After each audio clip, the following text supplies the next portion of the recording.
မင်္ဂလာပါရှင်ဒီနေ့မှာတော့ဖုန်းနဲ့ wireless scanner အခြေအနေလေးကိုပြောပြပေးသွားပါမယ်ရှင်ပထမဦးဆုံး scanner ကို power ဖွင့်ပေးရပါမယ် user guide စာအုပ်ထဲက Bluetooth HID mode ကိုဖတ်ပေးရပါမယ်ပြီးရင်တော့ဖုန်း Bluetooth လေးကိုဖွင့်ပြီးတက်လာတဲ့ scanner နည်းလေးကိုရွေးကပဲနှိပ်ပေးရပါမယ်ရှင်ဒါဆိုရင်တော့ scanner လေးထိသွားပါပြီ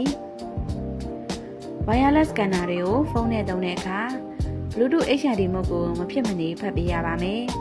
။တတိထားရမယ့်အချက်တွေအနေနဲ့ကတော့ scanner အားမရှိတဲ့အခါအားသွင်းပေးရပါမယ်။ရေဝင်တာ၊စီဝင်တာနဲ့ scanner လွတ်ကျတာမျိုးတွေဖြစ်လို့မရပါဘူးရှင်။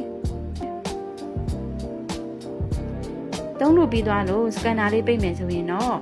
user guide စာအုပ်ထဲက sleep time setting ကိုဖတ်ပြီး20 second ဆိုတာကိုဖတ်ပေးရပါမယ်။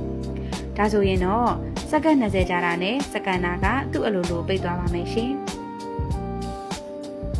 ဒါဆိုရင်တော့ Excellent POS software ကနေစကန်နာဖတ်ပြပေးပါမယ်ရှင်။